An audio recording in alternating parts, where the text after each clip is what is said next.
perhaps you or Captain Yost or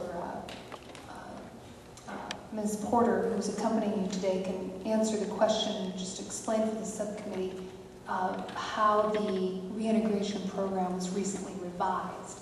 I know there are 8 phases, but if you could maybe explain a bit in detail how it was more recently revised, and then also talk to us about how long it takes to complete all 8 phases of the program, how many members finish the program versus those who may start the reintegration program. Ms. Sandlin, what the program is just starting. We just received funds from Congress starting in 2008, late 2008, so we're finally getting it going right now. And so some of the units are backtracked a little bit, and we'll be going forward with the new units coming back. Right now, we have we call it a first drill back, which happens within 90 days after the return of a deployment. And at that program, that's probably our 7th phase, and I just wanted to catch you up a little bit on what's happening.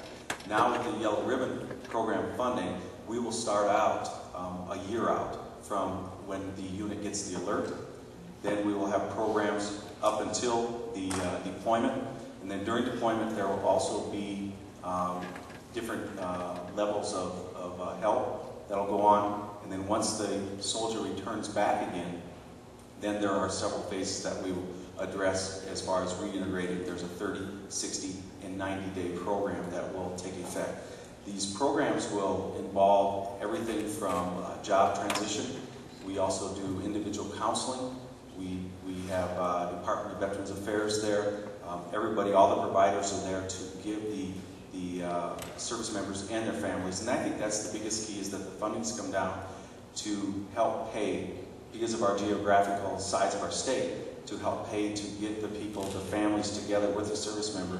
As the other counsel had stated, the wife needs to be there, or the father, or the parent, because we sometimes forget our single soldiers. They have nobody to go to. So if we can get there, they sometimes are the ones nudging the person in the ribs saying, wait, that's you, or you need to get this.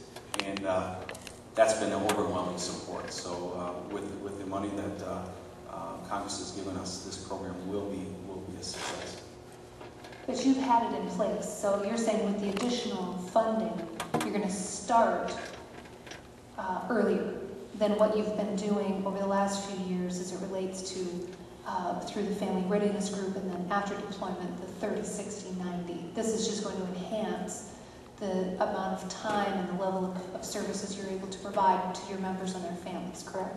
That is correct. South Dakota was one of the first states to start we called it a family weekend drill within 30 days prior to the deployment, that we brought all the families in and we gave them the TRICARE classes so they would be able to understand that medical process. We also had counselors come in where we did small group with the youth and also with the adults, and transitioning for that separation, some of the key points on communicating and working with your children so they understand that, you know, dad's going or mom's going, but you know, they're coming back, and this is how you work with the people that are at home.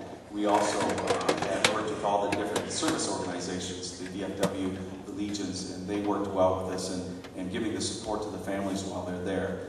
And then the last thing we talked about, Wounded Warrior. We talked about Red Cross messages and to prepare the families so there aren't not as many questions. And with the Transition Assistance Advisor, Ms. Porter, so there aren't a lot of questions while that service member is deployed, so he or she can continue the mission without worrying about their families that they are going to take care of.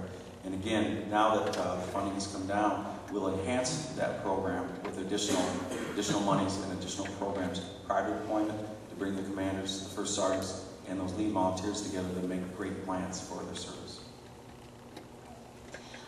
Ms. Porter, do you think that there's one common problem that stands out either for families during deployments or for service members when they return? Is it PTSD? Is it just a general readjustment period? Is it employment issues? Is it for maybe some of the members who are small business owners, that's causing problems during the deployment and after? Is there one thing that stands out, or a set of things where you think that Congress can be of additional assistance furthering the funding that we have allocated for the Yellow Ribbon Reintegration Program?